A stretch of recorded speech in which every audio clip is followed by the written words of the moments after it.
तुळशी माळ ही श्वासांची तुटे धाव विठ्ठला पांडुरंगा विठ्ठला.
समचरण दृष्टी विटेवरी साजिरे समचरण दृष्टी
त्यांच्या कृपादानी कथेचा विस्तारू बाबाजी सद्गुरु दास तुका आदिशक्ती मुक्ता आदिशक्ती मुक्ता आदिशक्ती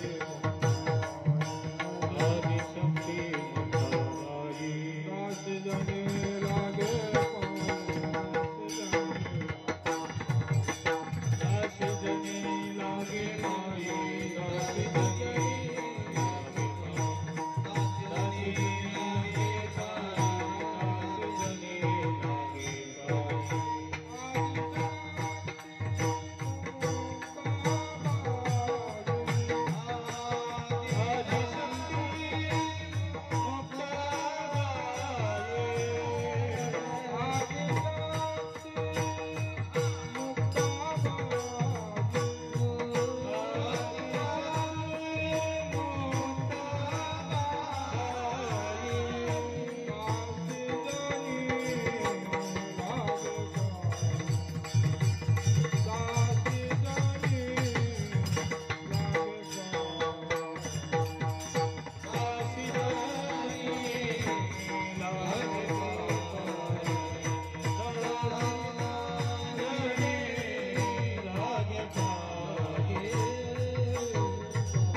नमो सद्गुरु सच्चिदानंद रूपा नमो सद्गुरु भक्त कल्याण मूर्ती नमो सद्गुरु भास्करा पूर्ण कीर्ती समचरण दृष्टी विटेवरी साजरी तेथे माझी हरी वृत्ती राहू आणि कण लगे माईक पदार्थ तेथे माझे अर्थ नको देवा. श्रीमंत महाराज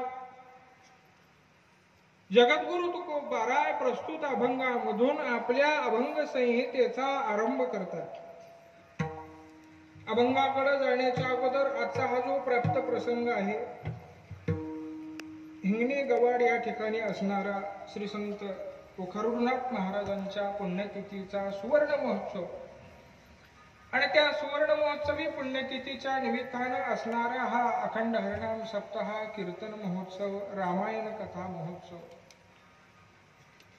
सदर उत्सवामध्ये श्री संत आदिशक्ती मुक्ताबाई देवस्थान महत्नगर मेहून यांच्या सर्व वारकरी मंडळींच्या अनुषंगानं, सेवेधारी मंडळीच्या अनुषंगानं सुरू असणारा हा सप्ताह, या सप्ताहाचे असणारे मार्गदर्शक शरंगदरजी महाराज, मेहून संस्थानचे अध्यक्ष रामरावजी महाराज, मेहून संस्थानचे विश्वस्त असणारे, पालखी सोहळ्याचे प्रमुख असणारे सुधाकरजी महाराज आणि ज्यांच्या मुखामधून भगवान प्रभू रामचंद्राची कथा रामायण आपण ऐकणार आहोत असे आमचे पंढरपूरचे नामदेव महाराज लगडे, ह्या सर्वांच्या उपस्थितीमध्ये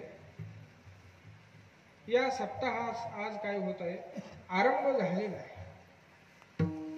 आणि आमच्या फड परंपरेमध्ये आरंभाची पहिल्या दिवशीची कीर्तन सेवा ही या तुकोबारांच्या अभंग संहितेचा आरंभ ज्या अभंगानं होतो अशा अभंगावर करण्याचा प्रघात आहे.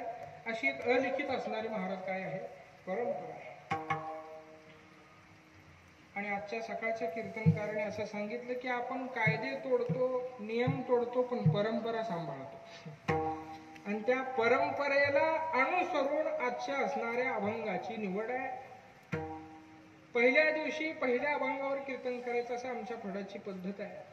आणि बाहेर पहिल्या अभंगावर कीर्तन करू नये अशी काही नियम नाही, त्याच्यामुळे दोन्ही काही साध्य होते. म्हणून त्या परंपरेला अनुसरून आपण अभंगाची निवड केलेली आहे. कारण आम्ही परंपरेचे पाईक आहोत.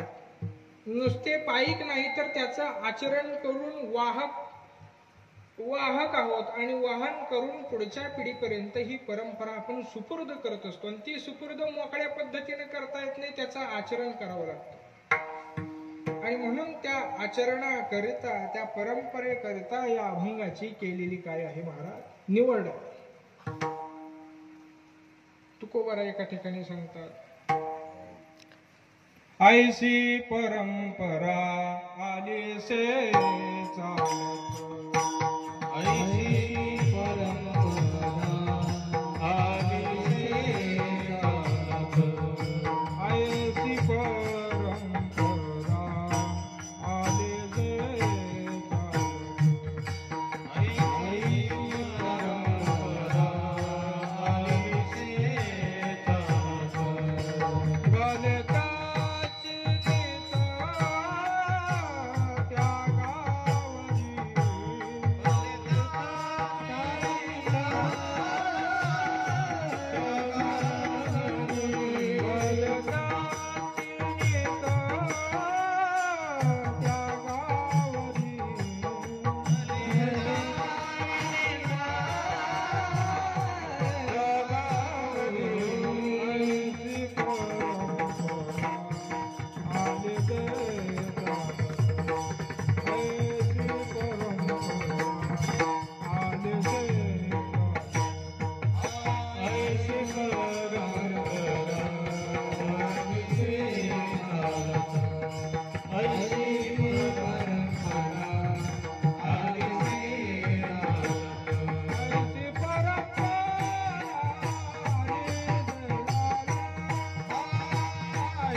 चित्ता मिळे त्याचा संग रुचिकर, शोभनेचा दूर तेची भले, ऐसी परंपरा आलेशे चालत, भले त्याची नीत त्यागावरी, समचरण दृष्टे विटेवरी साजरी, तेथे माझी हरी वृत्ती राहो.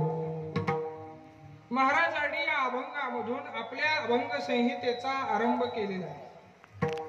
कोणत्याही गाथ्याची प्रत घ्या, त्या प्रतीमध्ये हाच अभंग पहिल्या क्रमांकाचा आहे. या अभंगामध्ये महाराजांनी आपल्या वृत्तीच्या स्थिरतेची प्रार्थना भगवान पंढरीरायाकडे केलेली आहे. भगवंताला तुकोबराय सांगतायत की बाबा, आमची वृत्ती तुझ्या समचरण दृष्टी विटेवरी साजिरी अशा असणाऱ्या स्वरूपाच्या ठिकाणी म्हणजे पंढरीरायाच्या ठिकाणी वृत्ती काय राहावी, स्थिर राहावी अशी प्रार्थना तुकोबराय करताय. अशी प्रार्थना सुरुवातीलाच काय केलेली आहे, कारण परमार्थामध्ये वृत्तीच्या स्थिरतेला खूप मोठं महत्व सांगितलेलं आहे. आपली वृत्ती ही भगवंताच्या स्वरूपाच्या ठिकाणी, भगवंताची अनेक स्वरूप आहेत. अनंत रूपे अनंत वेशे देखिले म्या त्याशी. कुणाला पहिलं म्हणतात ज्ञानोबा तर बापर कुमा देवीवर खून बांधली कैसी. कुणाला पहिलं अनंत रूपामध्ये पांडुरंगालाच पहिलं. तीर्थयात्रा करत असताना तीर्थावळीच्या प्रसंगामध्ये नामदेवराय म्हणतात, ज्या देवाचे हात कटावरती नाही, जो देव पांडुरंग परमात्मा पंढरीरायासारखा विटेवरती उभा राहिलेला नाही, त्याचं मी दर्शन घेणार नाही. नेघे मी तयाचे दर्शन. पण ज्ञानोबा सांगतात नाही घ्यायचं, पण कसं घ्यायचं, तो आमचा पांडुरंग परमात्माच आहे असं म्हणून त्याचं काय घ्यायचं, दर्शन घ्यायचं. म्हणून ज्ञानोबा सांगतात की अनंत रूपे अनंत वेशे देखिले म्या त्याशी. पण तुकोबराय सांगतात अनेक रूपानं जरी पाहिलं असलं तरी आमच्या मनाला, आमच्या वृत्तीला किंवा आम्हाला भगवंताचं हेच स्वरूप भाळलेलं आहे, आवडलेलं आहे. आवडी हे रूप गोजिरे सगुण पाहता लोचन सुखावले. मग तुकोबराय देवाला सांगतात, देवा हे स्वरूप आवडल्यामुळं आता दृष्टी पुढे ऐसा चितुर आहे, जो मी तुझ पाहे पांडुरंगा. अशाच स्वरूपामध्ये तुम्ही आमच्या समोर उभं राहा. हे जे स्वरूप आहे, ज्या स्वरूपाचा वेद ज्ञानोबराय, तुकोबराय, नामदेवराय अशा सर्व संतांनी ज्याचं वर्णन केलं, असा विटीवरती उभा असणारा पंढरी क्षेत्रामधला पांडुरंग परमात्मा त्याच्या ठिकाणी, त्या स्वरूपाच्या ठिकाणी आपली वृत्ती स्थिर राहावी अशी प्रार्थना केली. पहिला अभंग असल्यामुळं या अभंगामध्ये अखंड गाथ्याचं सूत्र स्वरूप अशा पद्धतीचं वर्णन आहे. कोणताही ग्रंथकार आपल्या आरंभाचं वाङ्मय ह्या सगळ्या ग्रंथाचं सूत्र स्वरूप सांगणारं वाङ्मय वर्णन करत असतो. हा बीज स्वरूपाचा अभंग आहे. एखादं वस्त्र रेशमाचं पूर्वी चांगल्या पद्धतीचं रेशीम मिळायचं, त्यावेळेला ते वस्त्र उघडल्यानंतर 8 हात 10 हात असं लांब असायचं. तसं उघडलेलं वस्त्र म्हणजे संपूर्ण गाथा आहे. आणि त्या रेशमाच्या वस्त्राची घडी घातल्याच्या नंतर ती घडी इतकी लहान व्हायची की ते रेशमाचं वस्त्र आपल्या खिशामध्ये बसायचं. आणि तसं घडी घातलेलं वस्त्र म्हणजे हा पहिल्या क्रमांकाचा अभंग आहे. अखंड गाथ्याचं सूत्र सार वर्णन तुकोबाराने या गाथ्यामध्ये, या अभंगामध्ये केलेलं आहे. गाथ्याच्या दृष्टीनं बघायला गेलं तर निळोबाराय सांगतात, चहूही वेदाचे केलेशे विवरण अर्थही लहन करून या. आणि अशा या गाथ्याचं सूत्र स्वरूपाचं वर्णन तुकोबरायांनी अभंगामध्ये केलेलं आहे. म्हणून आमच्याकडे असा प्रघात आहे की वेळोवेळा होईल तेवढ्या वेळेला सर्वच ठिकाणी आरंभाच्या दिवशी या कीर्तना, या अभंगावरती चिंतन करायचं. कारण या अभंगाचं चिंतन उजळणी आपण जेवढी करावी तितकी थोडी आहे, म्हणून करता. याच असर आहे सगळ्याच अभंगावरती. तर तुकोबरायांनी अभंगामध्ये प्रार्थना केलेली आहे. प्रार्थना म्हणजे एक प्रकारची मागणीच आहे, पण भगवंताच्या स्वरूपाचं केलेलं वर्णन आहे, भगवंताची केलेली स्तुती आहे. आणि तेवढं करून आपली फाईल देवाकडे समोर देवाला तुकोबराय देतात. पहिल्यांदा काय म्हणतात की समचरण दृष्टे विटेवरे साजरे. ही मूर्ती समचरणाने समदृष्टीने विटेवरती उभा राहिलेली आहे. ती मूर्ती साजरी अशा पद्धतीची आहे. हे देवाची स्तुती आहे, हे देवाचं स्तवन आहे, ही देवाची प्रार्थना आहे. आणि मग याला प्रार्थनात्मक मागणी का म्हणायचं, तर तिथं तेथे माझी हरी वृत्ती राहू, थोडं मागणी केली. पण मागणी जरी केली असली तरी मागणीपर प्रकरणामधला हा अभंग नाही. मुळामध्ये गाथ्यामध्ये मागणीपर नावाचं प्रकरणच नाही मूळ गाथ्यामध्ये. नंतर सुरुवातीच्या प्रकरणामध्ये मंगलाचरणाचं प्रकरण, बाळक्रीडेचं प्रकरण, नाटाचं प्रकरण, पत्रिकेचं प्रकरण, खेळियाचं प्रकरण, प्रासंगिक अभंगांचं प्रकरण, अशी जुन्या असणाऱ्या अभंगांची प्रकरण. आणि तदनंतर राहिलेल्या अभंगांचं वैकुंठवासी जोग महाराजांनी प्रकरणामध्ये विभागणी केली, आपल्या कीर्तनकारांकरता सोपं व्हावं. आणि त्याच्यामध्ये असणारं मागणीपर प्रकरण आहे. म्हणून हा मंगलाचरणाच्या प्रकरणामधला अभंग आहे. महाराजांनी या अभंगामध्ये भगवंताचं स्तवन केल्यामुळं, प्रार्थना केल्यामुळं, आरंभाला स्तवन प्रार्थना असावी हे काय केलेलं आहे, मंगल साध्य केलेलं आहे महाराज. आता मंगलाचे विविध प्रकार आहेत. आशीर्वाद स्वरूप मंगल आहे, प्रार्थना स्वरूप मंगल आहे, विविध अशा पद्धतीचे मंगलाचे प्रकार सांगितलेले आहेत. महाराजांनी प्रार्थनात्मक मागणी अशा पद्धतीचं मंगल साधलेलं आहे. देवाची प्रार्थना केली, पण कशी केली, स्तुती करून देवाची प्रार्थना केली. पण स्तुती केवढी केली, आपल्यासारखी लांब लचक स्तुती करण्याकरता तुकोबाराय रिकामे नाही, तेवढ्या ऐकायला देवही रिकामा नाही. अर्ध्या चरणात देवाची स्तुती केली आहे. समचरण दृष्टे विटेवरे साजरे. अर्ध चरण महाराजांनी या भगवंता करता वाहिले.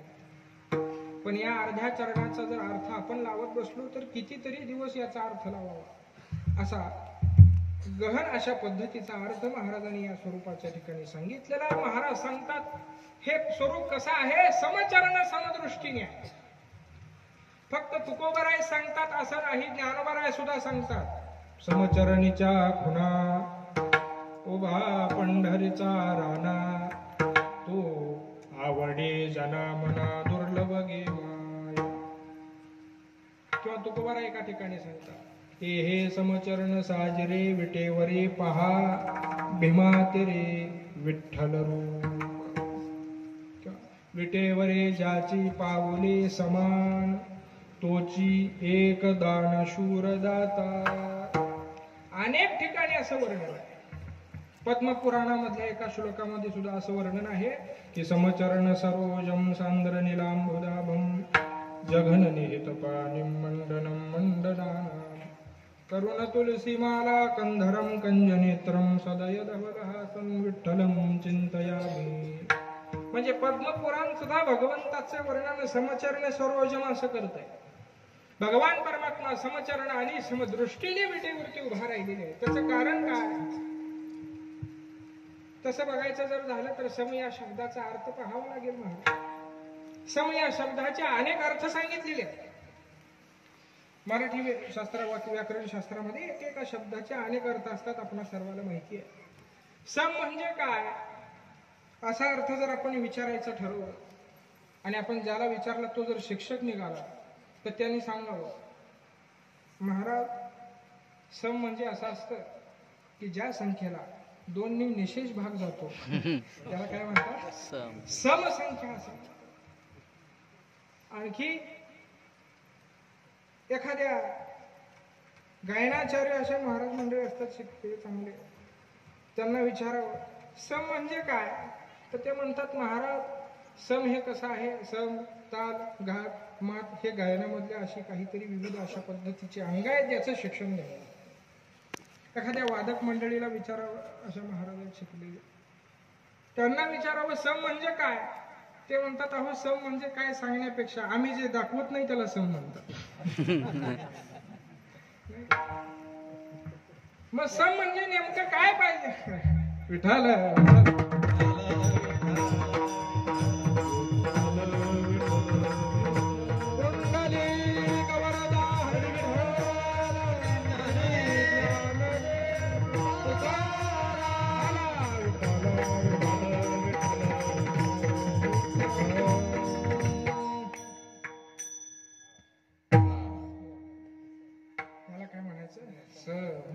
या समाबद्दल महाराजांचं बोलणं नाहीये. महाराज कोणत्या समाबद्दल बोलताय?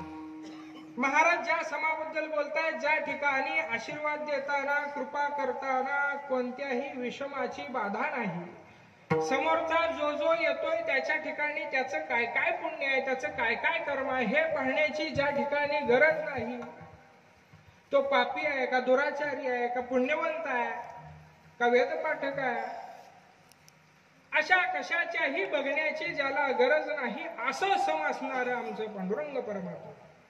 येणाऱ्या सर्वांवरती ज्याची दृष्टी कशी आहे, समान अशा पद्धतीने जो सर्वांवरती कृपा करतो त्याला सम असं म्हणलेलं आहे. मग असं सम तिथं उभा राहिलं कसं काय उभं राहिलं? कारण भगवंताच्या या अगोदरच्या अवताराची जर आपण मीमांसा पाहत आलो तर भगवान परमात्मा समचरणाने समदृष्टीने या अगोदर कुठंही उभे राहिलेले नाही आहेत. महाराज एका अवताराचं जर आपण प्रयोजन बघायला गेलं तर एका अवतारामध्ये मत्स्य अवतारामध्ये देवाला काय नाहीत महाराज? पायच नाही. वराह अवतारामध्ये देवाला किती पाय आहेत? 4 अशा पद्धतीचे पाय आहेत.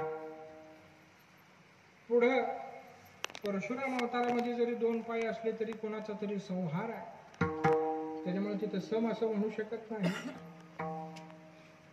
पुढं राम अवतारामध्ये भगवंताला 2 जरी पाय असले तरी तिथं सम अशा पद्धतीचं नाही. अशायच दुष्कृताम धर्म संस्थापनार्थाय संभवामि युगे. कशा करता? कुणाचं तरी रक्षण करायचं आहे आणि कुणाचा तरी त्याच्याकरता संहार करायचा. म्हणजे एका वेळेला आल्यानंतर सगळ्याचा संहारही नाही आणि सगळ्याचं रक्षणही नाही, ज्याचा काही ठरलेल्याचा संहार आणि ठरलेल्याचं रक्षण.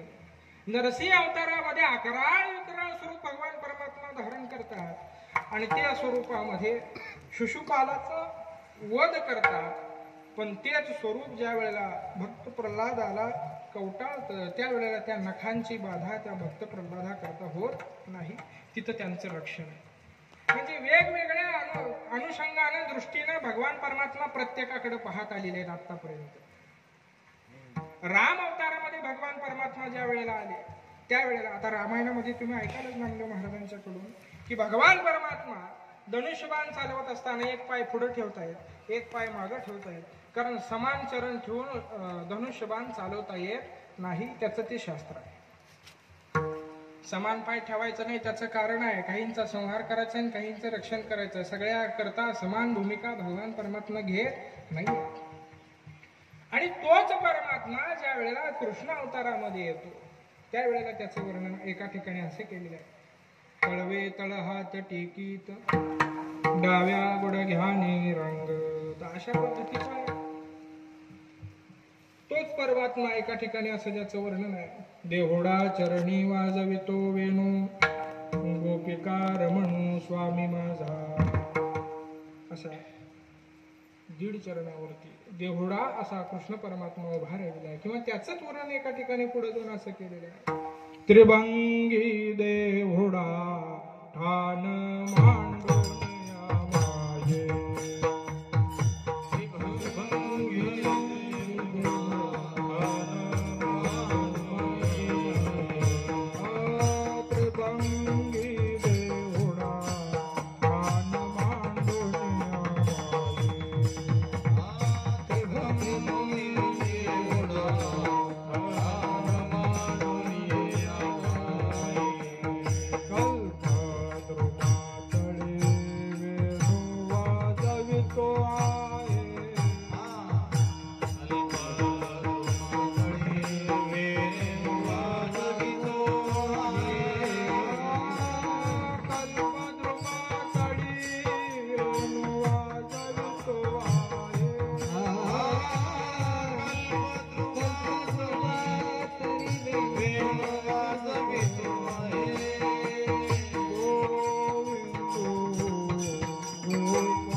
त्रिभंगी देहुडा ठाण मांडोनिया माये कल्पद्रुमा तळे वेणू वाजवितो आहे. कसा त्रिभंगी आहे, देहुडा आहे, म्हणजे समान नाही एवढं निश्चित आहे. आणि तोच कृष्ण परमात्मा द्वारकेचे केने आले याची ठाया पुढे भक्तराया चोजवीत. ज्या वेळेला तोच कृष्ण परमात्मा पंढरी क्षेत्रामध्ये येतो, पुंडलिकरायांच्याकडे जातो. पुंडलिकराय माता पितेची सेवा करतात. भगवान परमात्मा तिथे उभा राहिले आहेत. पुंडलिकराया आलेलो आहे मी. पुंडलिकराया सांगतात देवा तिथं उभा राहा. माझी काय सुरू आहे? सेवा सुरू आहे. तुमच्या बोलण्यानं इथं काय होईल? व्यत्यय होईल, यांची झोपमोड होईल. त्याच्यापर्यंत काय करा, थोडं थांबा. देव मनामध्ये विचार करत असतील, म्हणत अरे पुंडलिकराया, योगी यांच्या ध्याना ध्याता नातुडशी असा असणारा मी आहे. योगी ध्याती ध्यानी ब्रह्म हे गोकुळाशरे असा असणारा मी आहे. आणि त्यांनी ध्यान करून सुद्धा मी त्यांच्या ध्यानामध्ये जात नाही असा मी तुझ्या समोर उभा आहे. मला काहीतरी मान देशील का नाही? पुंडलिकरायाने म्हणलं असेल देवा हा तुमचा मतदारसंघ नाही, थोडं थांबा. भगवंताला उभारण्याकरता भगवान परमात्मा उभा राहतात. कशावरती? पुंडलिकराय वीट फेकतात. भगवान परमात्मा त्या विटेवरती उभा राहतात. आणि त्या विटेवरती ज्या वेळेला उभा राहण्याचा प्रसंग येतो, वैज्ञानिक शास्त्रीय दृष्ट्या विटेवरती पारावर उभारल्यासारखं असं उभारता येत नाहीच. विटेवरती जर उभा राहायचं झालंच तर समचरणानेच उभा राहावं लागतं. त्याच करता काय म्हणून भगवान परमात्म्याला उभा राहण्याकरता पुंडलिकराय वीट देतात. आणि त्या विटेवरती भगवान परमात्मा समचरणाने उभं राहतात. आता समचरणाने उभं राहण्याचं कारण काय? आणि पुंडलिकराय भगवंताला सांगतायत देवा आता तुम्ही इथं उभं राहिलेला आहात, तुमचे चरण समान आहेत. त्याच्याच बरोबर दृष्टी सुद्धा समान ठेवा बरं का. येणाऱ्या सर्वांचा उद्धारच करा. कुणी किती पुण्य केलेलं आहे, कुणी किती पाप केलेलं आहे, कोण किती दुराचारी आहे, कोण तीर्थयात्रा भ्रमक आहे, कोण घरातच बसणार आहे, कोण कसा आहे, असा काही उद्धार करताना हिशोब लावत बसू नका आणि कोणाचाही संहार करू नका. आता संहार करायचा नाही म्हणल्यानंतर जवळ असणारी आयुध बाजूला ठेवली पाहिजे. भगवान परमात्मा आपली आयुध बाजूला ठेवतात. पंढरी महात्म्यामध्ये असं वर्णन आहे, भगवान परमात्मा आपलं असणारं सर्वात महत्वाचं आयुध सुदर्शन चक्र पंढरी क्षेत्राच्या पूर्व बाजूला, नारायण चिंचोली नावाचं क्षेत्र आहे,